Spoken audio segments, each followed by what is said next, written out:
I am going to show you how to make protein-sparing jelly that tastes amazing on protein-sparing bread. So to make my protein-sparing jelly, you're going to start with 1/3 of a cup of cold water, and you're going to sift in a teaspoon of gelatin. And I always use Further Food gelatin because it's grass-fed. And someone made a comment that it's a little bit pricier, but it's a huge tub. This tub will last me like 3 months. So if you find a cheaper one, it's probably not grass-fed and it's probably not as much. I mean, there's a ton in there, so check it out. Use code MariaMindBody and you can save 20%, so there's a little saving. Now, here's what's fun about it. You can choose your flavor. I'm gonna make it grape, so I'm gonna add some grape stevia and grape extract in.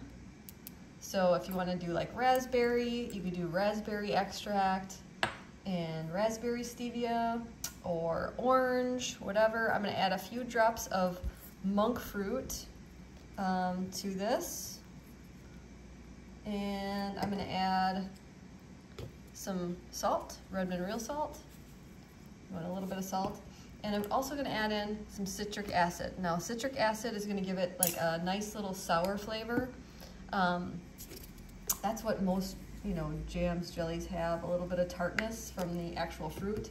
You just need a little bit, not even this is 1/4 of a teaspoon. I'm using maybe 1/8 there. I'm gonna stir this up.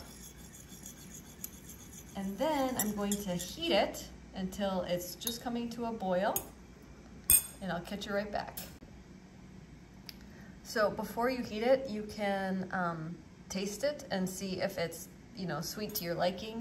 I don't want to burn your tongue now if you try it after it's been boiling, but taste it, see if it's, too tart, not tart enough, add a little citric acid, add a little more salt, add a little more sweetener, but then I'm going to pour it into my jelly jar and put it in the fridge to set up.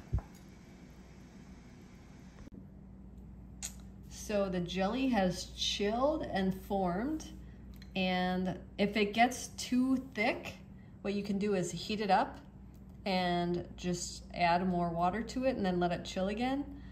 If it's too thin, you can heat it up and add a little bit more gelatin and just kind of play with it. If you don't like the taste, you can melt it. If it's not sweet enough, melt it and just add more sweetness to it. But I know this sounds weird, but I love this jelly with scrambled eggs. And I toast the protein-sparing bread and I put it right on there with some scrambled eggs. It's amazing. I love it. And I know this sounds weird, but I eat this meal all the time. Protein-sparing bread with protein-sparing jelly and eggs with ham and green onion. I know it sounds weird, but I love the combination. But if you try it, I hope you love it, and check it out at ketomaria.com. And please share these videos with your friends and show them just how delicious sugar-free eating can be. If you want to change your life like I've changed mine with food, I would be honored to help you. Many of you don't know that I was twice my size. I had acid reflux. I had PCOS, which is polycystic ovarian syndrome. I had depression. I had IBS, which is irritable bowel syndrome. And food changed my life.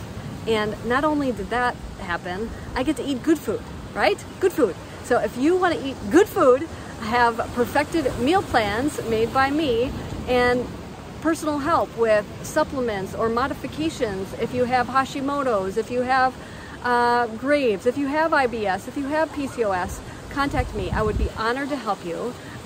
You can go to keto-adapted.com and find a lot of different options there for personalized help, or message me by commenting below on this YouTube video, or you can check me out at mariamindbodyhealth.com. Mahalo.